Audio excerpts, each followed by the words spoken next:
We are following breaking news tonight here live at 5 o'clock as we are bringing you this look right now. Louisville Metro Police on the scene of a reported bomb threat. That's Audubon Hospital on Poplar Level Road. You can see the large number of police in the area still blocking the entrances right there off Poplar Level. And this is a reason we're reporting this bomb threat. Because so many people are trying to go in and out of a hospital. In a statement on Facebook, Norton says access points to the hospital are currently restricted as a precaution. This is also a congested area already with traffic, as you can imagine. We will share any updates that we get with you as soon as we get them. And now, continuing our breaking news for you tonight at 5, Kristi Noem is out as Homeland Security Secretary. Noem was actually speaking in Nashville moments after learning the news. That's our top story. Hello, everybody. I'm Doug Proffitt. And I'm Connie Leonard. President Trump made the announcement today on social media, saying he was pushing Noem out of her position. Noem has faced growing scrutiny over her conduct, including her conflicting accounts over fatal shootings involving federal immigration agents. Noem was also criticized for the decision to pause TSA pre-check during the current DHS funding lapse, a move that was reversed within hours. President Trump says Noem will now be the special envoy for the Shield of Americas. That's a newly created security initiative. And the president said today he will nominate Senator Mark Wayne Mullen of Oklahoma to replace her. She was at a conference in Nashville giving a major address, and CNN says she actually learned she was being fired shortly before arriving, but made no mention of it. We have all kinds of new challenges, and that's why President Trump is undertaking going after the cartels by addressing it from the Western Hemisphere. He will have a big agreement that I'll be there with him on Saturday with the Department of War and the Department of State on how we're going to go after cartels and drug trafficking in the entire Western Hemisphere. Once again, the president saying today he's going to nominate Senator Mark Wayne Mullen of Oklahoma to replace her. Mullen would take over the job on March 31st. And now to our top story tonight. The U.S. war with Iran now stretching into its 6th day. As the fighting stretches on, more questions are being raised in Washington about the timing of this war. Here's ABC's Nicole D'Antonio with the story. We are also sinking the Iranian Navy, the entire Navy. The Trump administration saying this is just the beginning of the war, and now a victory for the White House. The motion to discharge is not approved. Republicans in Congress defeating an effort by Democrats to rein in President Trump's war powers. The measure would have prevented further military action without congressional approval, but Senate Republicans pointing out past presidents from Bush to Obama also conducted military operations without congressional approval. It comes as the president faces growing scrutiny over his rationale for ordering the attack on Iran. Top officials saying Trump acted on intelligence and insisting that Iran posed an imminent threat. Critics want proof. Press Secretary Caroline Leavitt yesterday saying this. The president had a feeling, again, based on fact, that Iran was going to strike the United States, was going to strike our assets in the region. Democrats pouncing. Senator Chris Coons saying, quote, the president and his administration keep shifting their rationale for the war. The only thing that has remained consistent is the lack of strategy for how to wage it. That's what happens when you launch a war based on gut feelings. While the war of words plays out, an actual fight broke out during this Senate hearing. No one wants to fight for Israel! An anti-war protester identified as 44-year-old Brian McGinnis clashing with police. Montana Senator Tim Sheehy then helping officers remove McGinnis, whose arm appeared to snap. He now faces multiple charges, including assaulting an officer. Nicole D'Antonio, ABC News, Washington. Also today, Kentucky Governor Andy Beshear calling for more answers from Washington as the conflict continues. Beshear says he wants a clearer explanation from the White House about why the attacks were launched. But we still don't have what does success look like? How long is it? Because we keep getting different approximations of that. They need to be very specific. They need to be very transparent. This can't be at the whim of a president. It needs to be as a result of careful planning, and we still await that explanation.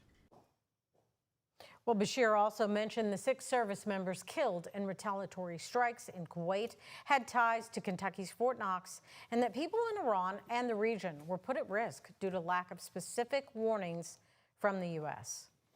Now to the race to escape the Middle East. Today, some Americans are finally heading back home. According to U.S. officials today, the first charter flight from the State Department finally took off from the Middle East. The State Department says at least 20,000 American citizens have returned to the U.S. from the region since Saturday.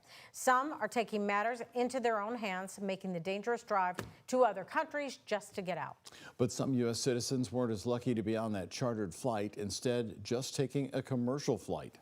We were just really in limbo for a long time, from the state perspective and even like the commercial perspective, until commercially we finally found a way to get a flight and leave. But we didn't get, there was no repatriation flight. There was nothing from the federal government that was directly providing assistance. U.S. State Department says it expects additional flights and ground transports to take place this week in order to move more Americans out of that region. WHAS11 will continue following the joint attack on Iran as it develops. The best way to stay up to date with the latest updates is to download our WHAS11 app. You can download it for free right now from your smartphone's app store.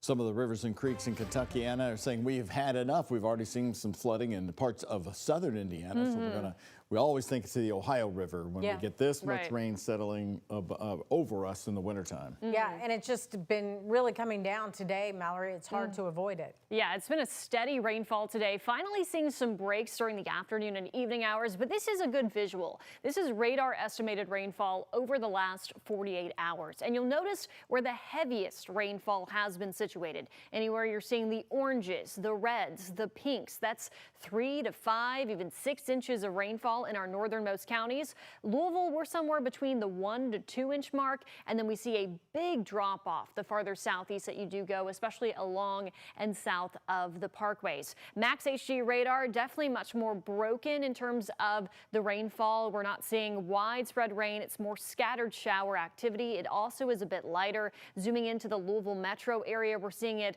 really right around the Gene Snyder over to 64 on the east end of town. We do have an accident. I know it's a little bit fuzzy to see, but this is the Watterson westbound near Shelbyville Road, where you can get off to 64 there. You can see a major accident here, really slowing down traffic and bottlenecking them all up into one lane. So please exercise caution as you're out driving tonight. We'll talk much more about the warm-up tomorrow and the soggy Saturday we have ahead. That's coming up in our 7-day outlook. All right, thank you, Mallory. And sticking with weather news, drivers north of us in Jennings County are dealing with a mess after hours of rain. And here are some photos from the sheriff's office. A section of 1100 North is washed out. And in Jennings County alone, there have been at least 6 water rescues over the past 48 hours. Our Conroy Deluche and photojournalist Jessica Farley are showing us how rescuers were able to pull out one man from a van. They also witnessed another car struggle and then escape the rising water. Right now I'm standing a couple of inches in the water on a road, and yes, this is a county road, but if you look over there, the reason I'm not going any deeper, you can see how fast that current's moving.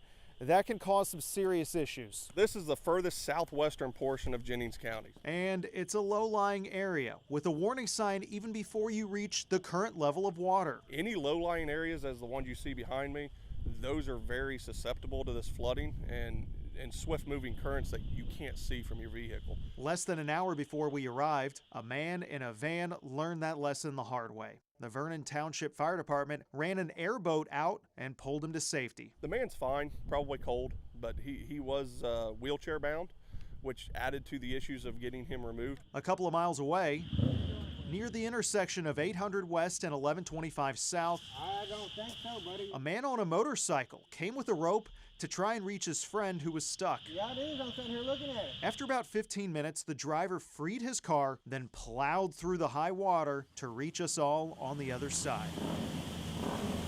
You don't know how deep that is until you get out there. How deep was it out there? But in some cases, I don't know, waist high. So I'm 6 foot. You can't tell how high the water is until you wade in. The only thing we ask is use common sense. And if you aren't sure, just back up. You see this, you just need to turn around and find another way to get there. In Jennings County, Conroy Deluche, WHAS 11 on your side. Chief Deputy Cody Lowe says if you're driving around in potential flood areas, make sure to have a cell phone and charger with you in case you do get stuck, so you can call 911. And Kentucky leaders are urging you to stay weather aware as more rounds of rain move through the Commonwealth, especially in the northwestern part of the state. Governor Andy Beshear this afternoon talked about Kentucky's flood risk, as we know it does turn deadly. Runoff may result in the flooding of rivers, creeks, streams, and other flood-prone areas. We need folks to stay alert, especially those that are driving. If you see high water, please turn around. These heavy showers are going to continue over the next 6 to 10 days. The governor also says that additional rain could increase the risk of flooding, and to make sure that you have created an emergency weather kit. The chief of the Louisville jail says he has a new staffing plan that will reduce officer burnout and help better supervise inmates. Well, the jail currently has 87 sworn officer vacancies. That is up from 72 at the start of February. Chief Jerry Collins presented a new staffing plan to the Public Safety Committee yesterday. He says they are shifting more officers to floor security because that's the area with the most issues. We've never utilized, these are bidded areas. So these folks, and all that we utilized in floor security was these folks, and they got forced and then they got overworked. What we never did was utilize all the other officers we have. Now, Collins gave the example of pulling officers out of the property room for 1 to 2 hours a day to work in floor security during peak times. WHAS11 is trying to get a more detailed version of that new staffing plan. A new initiative focused on improving neighborhood and youth safety in the Metro is coming your way. Today, the Metro Council Democratic Caucus announced an initiative focused on school bus stop safety.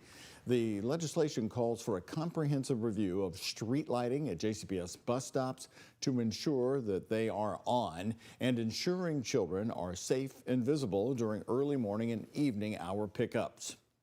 A working street light is a basic safety measure. It helps drivers see children sooner. It improves visibility for parents and neighbors. The goal is simple. Identify where lighting is insufficient and make sure that those gaps are addressed. The initiative was built out of a partnership between Metro government, JCPS, and LG&E. For example, if a bus stop is near a street light that is currently unlit, JCPS will look at that to relocate that bus stop to where a light does exist. We've got an update now on the counterfeit donation bins we told you about back in January. Louisville Codes and Regulations says it has moved 16 unauthorized donation bins throughout Jefferson County. Codes and Regulations says it identified 89 illegal bins in the city, but after the mayor held his January press conference about them, that number dropped to 47, and by the time the department came to get them, only 16 were left. Codes and Regulations says no one has come forward to claim ownership of those bins. The push for nuclear energy in Kentucky continuing. We have the story from Frankfurt, a program expanding Kentucky's energy footprint and why the governor says it's important with growing data centers and AI. And here's a look at today's Kentucky Lottery jackpots. Mega Millions, $496 million. Powerball, $35 million. The Kentucky Lottery, funding education for over 1 million Kentucky students.